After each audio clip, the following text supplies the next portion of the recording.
عمران خان کی رہائی کے لیے فورس بنانے کا اعلان کر دیا گیا۔ جی ہاں، یہ اعلان وزیر اعلیٰ خیبر پختونخوا سہیل آفریدی نے کیا ہے۔ سپریم کورٹ کے باہر میڈیا سے گفتگو کرتے ہوئے سہیل آفریدی کا کہنا تھا، بانی کی طرف سے اسٹریٹ موومنٹ کی ذمہ داری دی گئی ہے، عدالتی احکامات ردی کی ٹوکری میں پھینکے جاتے ہیں، ذاتی معالجین تک رسائی نہیں دی جاتی۔ ان کا کہنا تھا، بانی پی ٹی آئی رہائی فورس کا اعلان کرتا ہوں، اس فورس کی رجسٹریشن کریں گے، بانی رہائی فورس پرامن جدوجہد کرے گی۔ عید کے فوراً بعد 22 فروری کو پشاور میں ہم فورس ممبران سے حلف لیں گے۔ اس فورس کا چین آف کمانڈ ہوگا، عمران خان جس کو ذمہ داری دیں گے اس کو اس فورس کی کمانڈ دیں گے۔ انہوں نے مزید کہا کہ پہلے تیاری کریں گے، پھر لڑائی کریں گے۔ یہ لڑائی جمہوریت اور آئین کی بالادستی اور آزاد میڈیا کے لیے ہوگی۔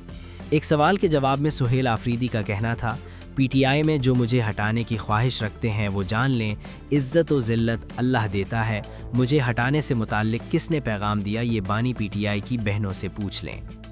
میں اعلان کرتا ہوں کہ میں اسٹریٹ موومنٹ کی تیاری کے لیے عمران خان رہائی فورس کا اعلان کرتا ہوں۔